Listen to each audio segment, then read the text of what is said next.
J'avais promis il y a quelques semaines que je ferais une vérification statistique de l'ensemble de la planète Terre. Vous comprenez que je disais, on va aller voir qu'est-ce qui se passe au niveau mondial. Quels sont les pays qui ont besoin d'un fournisseur très précis, qui s'appelle, comme par hasard, la Chine, et qui est très influencé par le virus qu'on appelle COVID. J'achève, je vous avertis tout de suite, l'émission va avoir lieu peut-être dans 2 semaines, peut-être dans 3 semaines, mais c'est certain que je vais faire une évaluation complète de quel est l'agissement de certains pays et quel est l'agissement de certains autres pays. Et je vais essayer de voir s'il y a des liens. C'est qui le fournisseur officiel? Quel pays a de la difficulté avec un fournisseur, son plus gros fournisseur, que j'appellerai la Chine? Nous sommes mardi le 6 avril 2021. Mon nom est Gilbert Thibodeau. Vous écoutez une émission d'opinion. Aujourd'hui, elle va être un peu plus courte. Vous remarquerez que je suis debout. Exceptionnellement, merci à tous ceux qui donnent de l'argent pour le studio. Lux Media. Les rénovations vont bon train. Ça va vite. Et encore aujourd'hui, là, je vois quelques techniciens qui me regardent. Bon, on veut continuer à avancer pour que ça se termine. Je prévois que ça va être terminé assez rapidement avant la Saint-Jean-Baptiste. Encore une fois, merci à ce qu'on appelle les patrons, les membres, ceux qui font des dons. Très, très, très apprécié d'encourager un média qu'on appelle indépendant. Aujourd'hui, je réponds à 2 questions. Il y en a une, en fait 3 questions. Il y en a une qui me revient souvent. Alors, c'est relié au fait que c'est facile d'aller voir sur le site du directeur général des élections du Québec. Oui, je vais répondre à 3 questions, dont 2. Quelqu'un me revient souvent avec Gilbert, est-ce que c'est vrai qu'il y a un parti politique qui a été créé qui s'appelle Action Montréal? Si oui, avez-vous des promesses phares, des promesses qui sont incontournables à l'intérieur de votre programme? Et l'autre question, c'est, pourrais-tu nous dire qui tu es? Et c'est des questions qui reviennent souvent. Fait que j'en ai profité, j'ai dit, tiens, aujourd'hui, je vais le faire. Je vais répondre à ça. On va y aller dans l'ordre. OK, on va y aller avec qui je suis. Né à Montréal, commerçant à Montréal, croyez-moi, j'en ai eu des commerces. D'ailleurs, ceux qui sont, on va commencer à ceux qui ont peut-être un peu plus de 60 ans, 55, 60 ans, qui ont connu le restaurant au Bouvillon, dans la Côte-des-Neiges. J'étais le propriétaire, j'ai acheté ça au cours des années 80. Quand les taux d'intérêt, on empruntait à entre 18 et 20 % d'intérêt. Croyez-le, ça a été difficile. Ça a été une belle acquisition, une belle expérience, beaucoup d'employés. J'ai eu beaucoup de plaisir. J'ai rencontré énormément de banquiers. Croyez-moi que j'ai appris à gérer. Et on appelle ça gérer serré. Pensez-y 2 minutes. Les taux d'intérêt aujourd'hui, c'est alentour de 2,5 à 3, des fois 3,5. Là. Bon, mettez-vous que j'avais plusieurs centaines de milliers de dollars pour faire l'acquisition et de la bâtisse et de l'entreprise à 18. À un moment donné, j'empruntais à 19,5. Tout ça pour dire que, oui, je suis commerçant, oui, j'ai eu des commerces. Entre autres, de ce restaurant-là, précédemment, j'avais fait l'acquisition d'une discothèque. Précédemment, j'avais également créé... Déjà, je pensais informatique. Je vais y revenir, c'est après. Et je pourrais descendre jusqu'à ma jeunesse. Pour parler de ma famille, je répète, je suis né à Montréal. Mon père est né à Montréal. Il était commerçant. Mon grand-père, né en 1892, était commerçant à Montréal. Là, je vise les gens qui sont encore un petit peu plus âgés, peut-être plus que 50 ans, peut-être plus que 60. Il est né en 1892, il était commerçant dans les années 40, 50, 60. Ça s'appelait Thibodeau Bonbon. Moi, j'appelle ça Thibodeau Bonbon parce que c'est gênant. Le vrai nom, c'était Thibodeau Tabac et Bonbons. Mais ça paraît très mal aujourd'hui. Mais c'était un fournisseur pour l'ensemble de l'île de Montréal. Alors, ça vous donne une idée de, oui, on est commerçant et entrepreneur.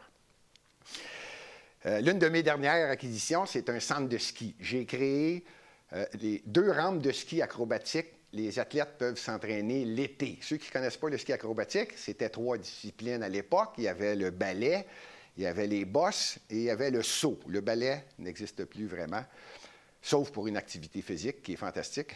Mais olympique, il y a le saut et les bosses. Alors, j'ai créé, et je peux m'en vanter, probablement dans les 12 premiers qui ont créé ce sport-là, c'est moi qui ai bâti les rampes de ski acrobatiques en structure d'acier avec un lac artificiel de façon à ce que les jeunes puissent sauter, s'entraîner, faire des culbutes.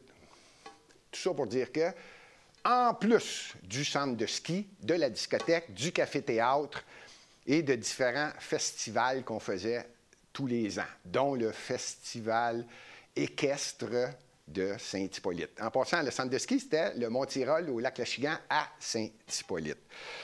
Encore plus récemment, j'ai créé la compagnie Ordine, Système évolué de gestion. Cette firme-là, c'est réparation, entretien, maintenance, tout ce qui s'appelle intelligence artificielle, qu'on appelle ordinateur. J'ai écrit un livre. Encore plus récemment, j'ai créé une maison d'édition pour aider les auteurs qui ont de la difficulté à se trouver un éditeur. Alors, à droit d'auteur, je permets à des écrivains et je les édite. Je pense que grosso modo, là, je ne voulais pas aller plus profondément. Si vous avez des questions aujourd'hui, gênez-vous pas me concernant, parce que j'entends souvent, M. Thibodeau, on ne vous connaît pas. Je peux comprendre ça. Alors, ça me fait plaisir de répondre et je ne serai pas gêné, là, que ce soit à l'âge de 14, 15, 16 ans, au moment où j'avais déjà une discothèque mobile. Vous allez comprendre que je suis un commerçant, j'aime Montréal. Ça a toujours été à Montréal que j'ai créé mes entités, sauf le centre de ski qui était au lac Lachigan à Saint-Hippolyte. Bon, j'espère que j'ai quand même assez bien répondu à cette première question que je trouve vraiment sympathique et ça m'a fait plaisir de donner une bonne idée. Si vous avez des questions, je répète, gênez-vous pas pour le faire. Maintenant, M. Thibodeau, vous avez l'intention d'être candidat à la mairie de Montréal. Eh bien oui, je vous réponds, c'est public. Tous les journalistes du Québec, en fait de Montréal, tous les journalistes qui couvrent les villes peuvent facilement avoir accès à l'ensemble des partis qui ont été créés. C'est simple, c'est directeur général des élections du Québec et la liste, l'ensemble des équipes. Il y a des partis politiques qui se créent, des nouveaux. Évidemment, je me concentre plus à Montréal parce que c'est à Montréal que j'ai l'intention d'être candidat à la mairie au sein d'une équipe, un parti qui va s'appeler Action Montréal. Toutes les villes agissent de la même façon et tout est déposé sur le site du directeur général des élections. Je répète, aucun journaliste, aucun, peut se permettre de dire « il n'y a que tant de partis » ou « il n'y a que 2 candidats », si on parle de Montréal. Dès qu'un journaliste dit ça, évidemment, il y a de la manipulation de l'information. C'est faux, c'est connu et c'est public. Action Montréal, d'ailleurs, je ne veux pas prendre tous les mérites et je salue vraiment sincèrement les 2 autres cofondateurs. On est 3 fondateurs, 3 cofondateurs de Action Montréal. Marie-Carmel Michel, Robert Sévigny et le 4e qui, lui, ne sera pas candidat. En passant, les cofondateurs ainsi que moi seront candidats à la mairie de Montréal à l'intérieur du Parti Action Montréal, qui, en passant, je vais me faire de la publicité, on approche la vingtaine. Là, à l'heure que je vous parle, c'est 20, peut-être un peu plus que ça, candidats déjà confirmés. Mais il y en a plusieurs qu'on étudie les CV, parce qu'un candidat doit accepter moi, j'appelle ça la vocation. C'est vraiment une vocation. Il faut vraiment aimer Montréal, et c'est ça qui est important dans un candidat ou une personne qui décide de s'intégrer à l'intérieur d'un parti de façon à aider les citoyens, c'est une vocation. Mais quand tu aimes Montréal, tu aimes Montréal. Donc, je répète, on est 3 cofondateurs. Marie-Carmel Michel, Robert Sévigny et celui qui ne sera pas candidat et qui s'occupe de toutes nos finances. Sympathique, vraiment sympathique, Raymond Ayas. Pourquoi je peux les nommer? C'est public, vous n'avez qu'à vérifier. Tout le monde a accès au site du directeur général. Vous choisissez votre ville. Et si vous venez de Sept-Îles, de Longueuil, d'ailleurs, vous allez apprendre que je pense que la mairesse de Longueuil sortir, donc il va y avoir une autre équipe, ou quelqu'un va devenir chef à sa place, il va y avoir d'autres équipes. Vous pouvez tout voir ça sur le site. C'est impossible de conter des histoires si jamais vous entendez parler par un journaliste, pour en revenir à Montréal, qui dit qu'il n'y a que 2 candidats à la mairie de Montréal. Je répète qu'il y a de la manipulation. Pas compliqué.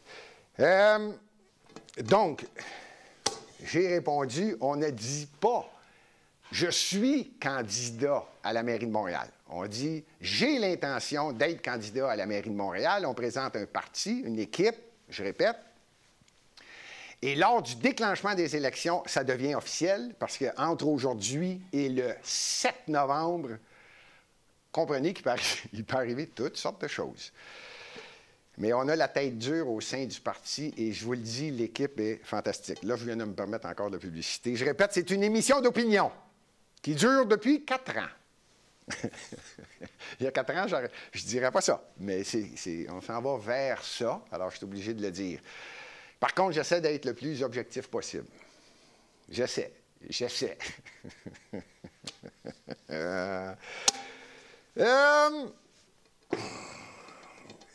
Les autres questions, il y en a une qui me revient souvent, c'est « Gilbert, peux-tu donner au moins un des points précis, une promesse du parti qui est officielle, qui est déjà connue. » Et j'aime bien la façon que c'est posé parce que qui est déjà connu. Vous comprendrez que nous ne dévoilerons pas l'ensemble du programme du Parti Action Montréal, surtout pas au mois d'avril. C'est probablement qu'on va débuter à l'annoncer ouvertement et l'ensemble des points du programme, quelque part fin mai, peut-être juin. Une chose est certaine, ça va être avant la Saint-Jean-Baptiste. C'est ce que l'équipe prévoit et c'est ce qu'on a décidé. Mais il y a des choses qu'on dit d'avance parce que c'est de l'évidence et c'est le but du parti, c'est d'améliorer les finances à Montréal. Action Montréal, son but, son thème, son majeur, c'est la saine gestion. Alors, je vais répondre tout de suite à la question pour vous dire quel est un engagement majeur qui ne changera pas. C'est dans les 2-3 premiers. C'est la réduction du nombre d'élus. J'y reviens souvent, très souvent. La raison est simple. À Montréal, il y a 19 arrondissements. Chaque arrondissement a un maire. Et ce maire-là a une équipe qui est composée de conseillers de ville et conseillers d'arrondissement. Et au-dessus de ça, bien là, tu as la mairie de Montréal, il y a un maire qui, lui, a son bureau, ce qu'on appelle, ce qui est probablement normal aussi, là, un bunker, là, c'est proche collaborateurs. Pas nécessairement des élus, mais ça vous donne un peu l'ampleur de la structure. Pourquoi je dis l'ampleur? Je me suis préparé, bien que la réponse, pour moi, c'est très facile. J'ai quand même voulu vous donner une idée. Ça, c'est à peu près ce que Montréal a de l'air. Hein? Vous reconnaissez comment c'est fait. Il y en a, tenez-vous bien, là, 2 millions, j'essaie d'être précis parce que c'est le chiffre précis qui donne, 2 11 178 personnes qui demeurent sur l'île de Montréal. OK? Fait que moi, je vais arrondir les chiffres, c'est 2 millions. Il y a 16 villes. Fait que si je prends, ça va vous donner un exemple, là, pourquoi? Sur quel principe je suis parti en disant, je pense qu'on a un léger problème de population élue. Montréal, c'est 20 maires, hein? 19 arrondissements, OK? Plus la mairesse de Montréal. Vous me suivez? Ça fait 20. Mais la mairesse de Montréal est également mairesse d'un arrondissement. Tant qu'à mettre ça simple, fait que grosso modo, c'est 19 maires, mais c'est 20 parce que tu occupes 2 postes. Tu es maire de Montréal et maire d'un arrondissement. Donc, ça fait 20 plus 84 conseillers. Ça fait 104, 20 plus 83, ça fait... Parce que la mairesse occupe 2 postes, vous me suivez, 103 élus. Si j'ajoute à ça Je parle de l'île de Montréal. On est 2 millions de population. Si j'ajoute à ça les 15 villes que j'appelle défusionnées, ils ont chacun un maire. Fait que ça m'en fait 15.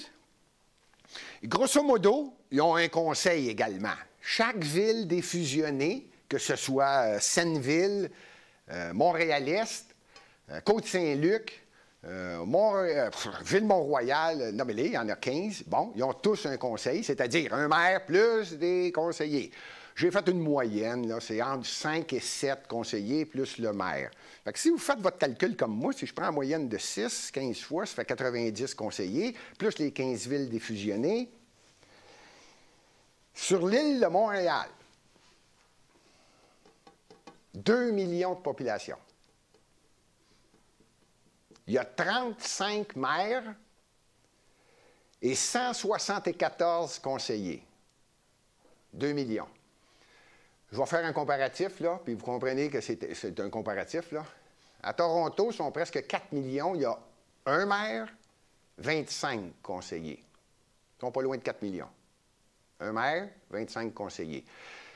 Toute l'île de Montréal, on est 2 millions. 35 maires, 174 conseillers.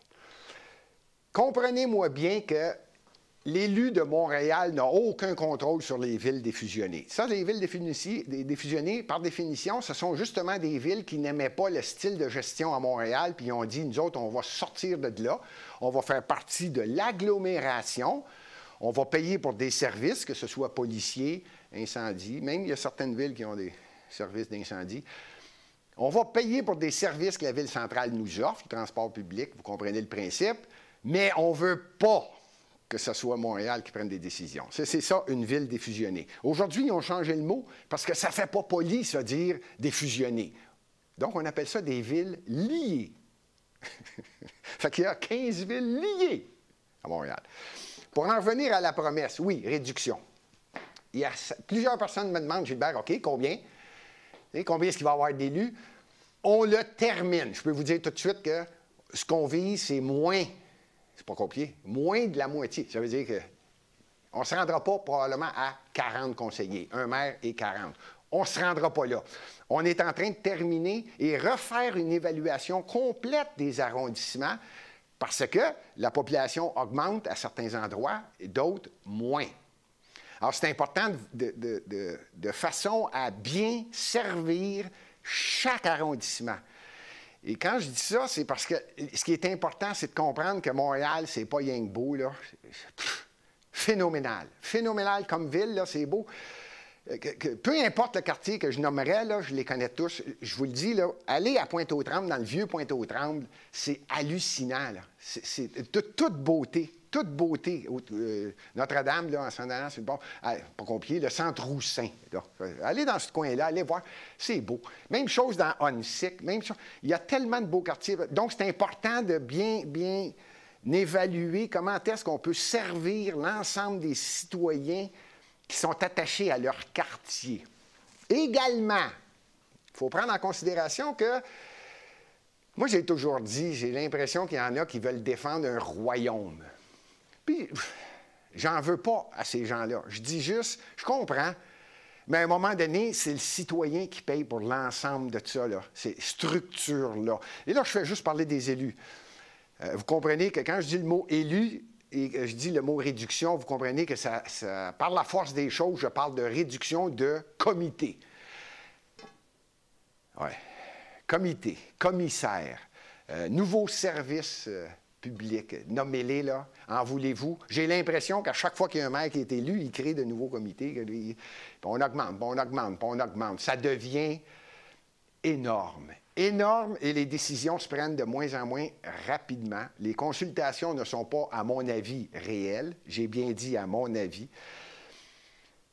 Et c'est pour ça. Le point numéro 1, c'est justement la saine gestion pour que le citoyen comprenne que chaque dollar qui est mis serve à quelque chose et non pas presque exclusivement à des salaires des comités, des commissaires.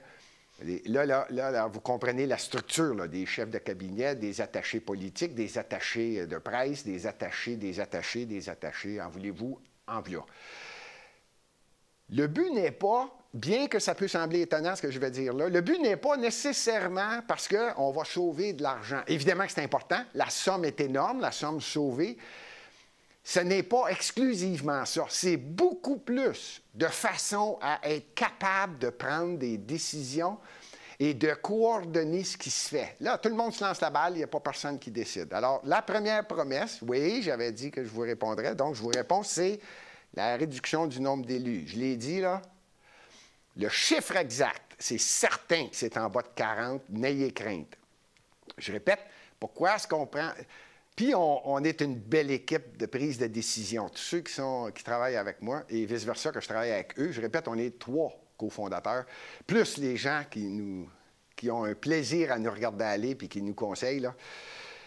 Et on fait tellement attention de façon, je répète, à ce que tout le monde y gagne. Même les arrondissements qui étaient des petites villes auparavant, comme la Chine, La Salle, Anjou.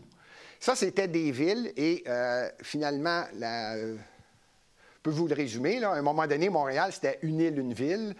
Et lors des élections, au début des années 2000, le premier ministre du Québec de l'époque a reçu énormément de pression. Son nom, c'est Jean Charest. A reçu énormément de pression du côté ouest de l'île de Montréal, puis ils ont dit, nous autres, on ne veut rien savoir de Montréal. Là.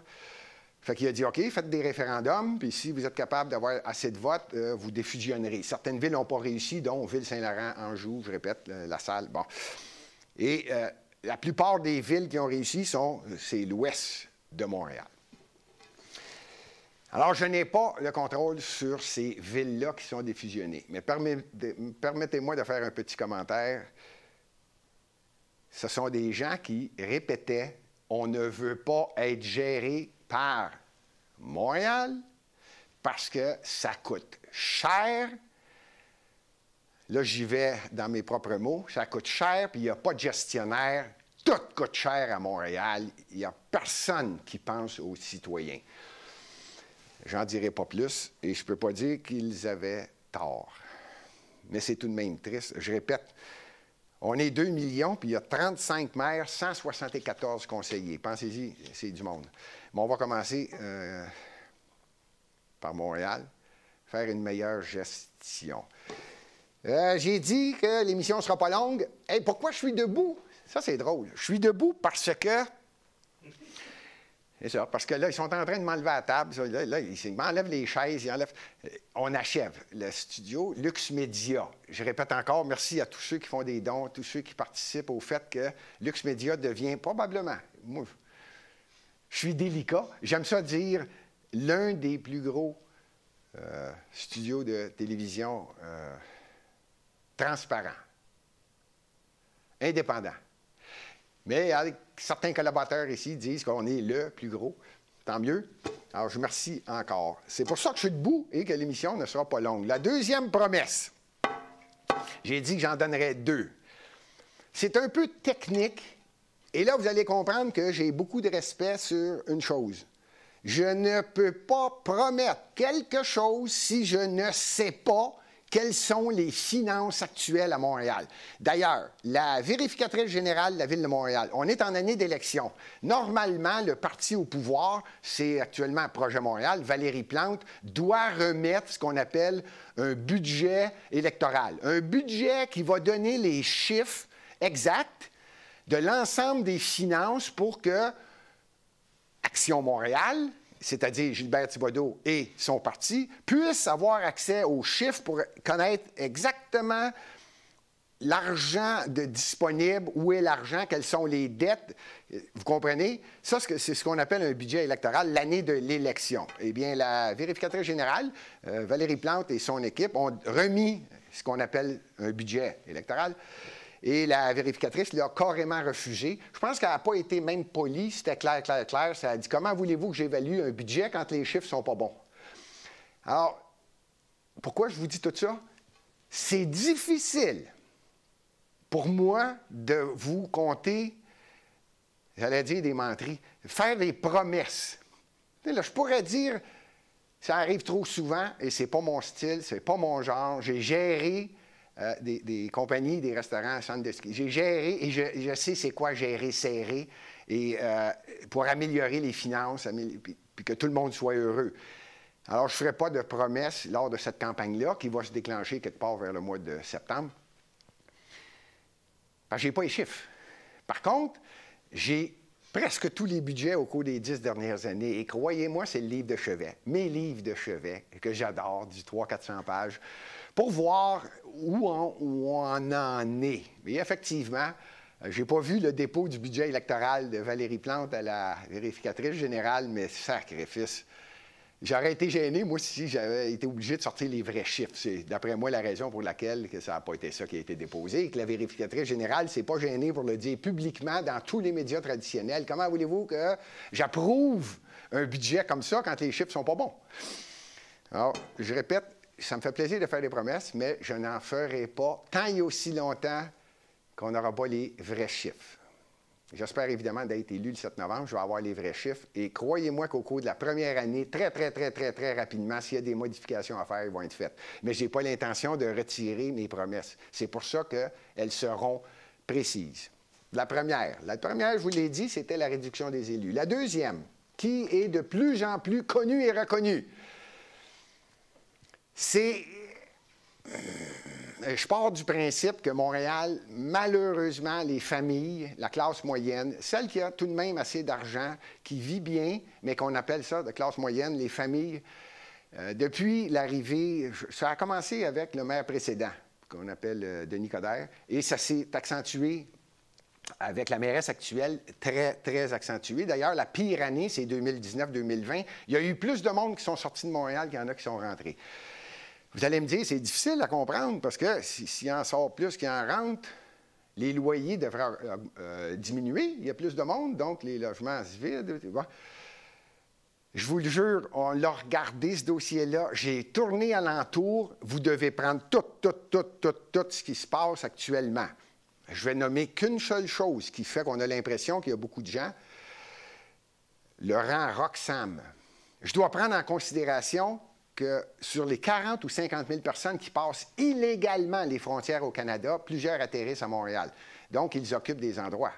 À court terme, probablement dans des hôtels, vérification avec l'occupation frontalière, l'équipe frontalière du gouvernement du Canada qui fait la vérification des gens, à savoir s'ils sont vraiment des réfugiés, s'ils sont en train de se faire tuer dans leur pays. Vous connaissez ce dossier-là. C'est long. Ça peut prendre 3, 4, 5 ans avant de se régler, avant que les gens soient retournés chez eux ou acceptés. Vous me suivez? Plusieurs d'eux restent à Montréal. Il y a plusieurs choses à vérifier avant de dire « Ah, bien, Montréal se vide. » Oups! C'est pas ce que j'ai dit. J'ai dit la classe moyenne, les familles. Le terme exact, c'est pas gentil, mais ils sont tannés. Tannés, ça coûte cher, ça augmente. C'est un secret pour personne, pour ceux qui vivent à Montréal. Il y a une taxe qu'on appelle la taxe de mutation. C'est un monsieur, je ne me rappelle pas en quelle année, son nom c'était M. Bienvenu. On l'a appelé longtemps, puis encore les gens l'utilisent, la taxe de bienvenue. Tu sais, c'était la taxe en l'honneur de ce monsieur-là. C'est la taxe de mutation. Quand tu achètes une maison à Montréal, tu reçois, pour te dire bienvenue, tu reçois une taxe. Croyez-le, ça peut être 5 000, ça peut être 10 000, c'est selon la valeur de la maison que vous avez achetée. Vous recevez une facture, ils appellent ça la taxe de mutation. C'est dans nos promesses, c'est bien calculé.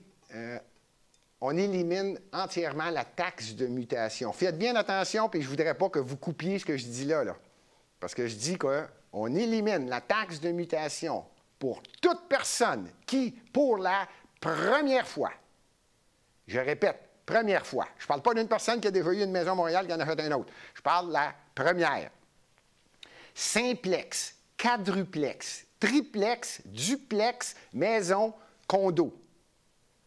Première acquisition à Montréal, il va y avoir un remboursement de la taxe de mutation. Vous comprenez pourquoi remboursement? Tout simplement parce qu'il y a des vérifications à faire si effectivement c'est la première acquisition que vous faites à Montréal. Pourquoi je dis ça? Parce que je veux que ce soit une saine gestion et qu'il n'y ait pas de manque dans cette promesse-là.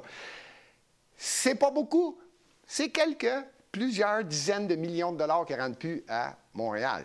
Mais ce que j'essaie de favoriser, et en même temps de faire comprendre aux gens, c'est impossible d'en donner. Je pourrais en compter des histoires là, sur les métros. C'est rendu que tout le monde a sa couleur. Là. Je pense qu'on a là, le rose est déjà occupé, le brun est occupé, le noir. Là, bon, je pourrais en sortir une, moi, puis je la mettrais à couleur banane. Là, puis bon, ça donne quoi de compter des menteries quand on n'est même pas capable de finir 5 stations de la ligne bleue depuis 1988? Je ne sais pas si vous comprenez. Je vais essayer d'éviter de perdre du temps à dire des choses qui...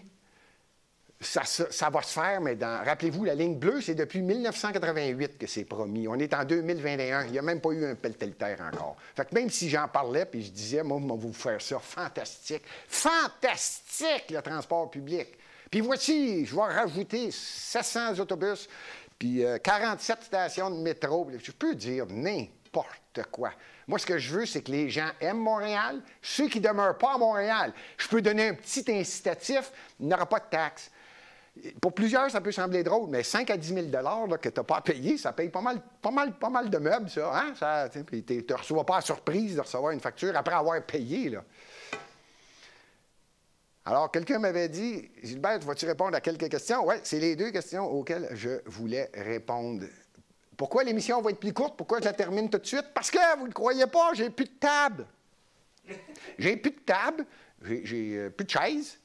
Et là, je m'aperçois qu'on rentre dans le studio. Je suis actuellement dans le grand, ce qu'on appelle ici la plus grande salle, qui va être la salle de nouvelles. C'est énorme. Et là, je sens que on est quoi, le 6 avril? D'après moi, avant la fin avril, là, je vais être réassis sur une nouvelle table. En passant, elle va être belle. Ah oui, je vous le dis. Je termine en vous disant, si vous avez des questions, ça va me faire plaisir. L'émission s'appelle Le Candidat et je n'ai pas l'intention de parler exclusivement de Montréal tout le temps. Mais aujourd'hui, je recevais beaucoup de questions et les gens me demandaient, Gilbert, on n'entend pas parler de toi dans les médias traditionnels. Je n'ai pas le contrôle. On fait parvenir des... nommez-les des communiqués de presse, on appelle la plupart des journalistes qui couvrent Montréal. Je pense qu'on fait le travail.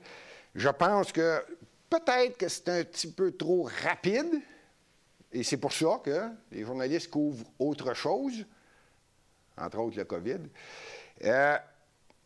Peut-être qu'il va y avoir des élections fédérales, et c'est la raison pour laquelle il n'y a pas beaucoup d'ampleur de mise sur les candidatures à Montréal.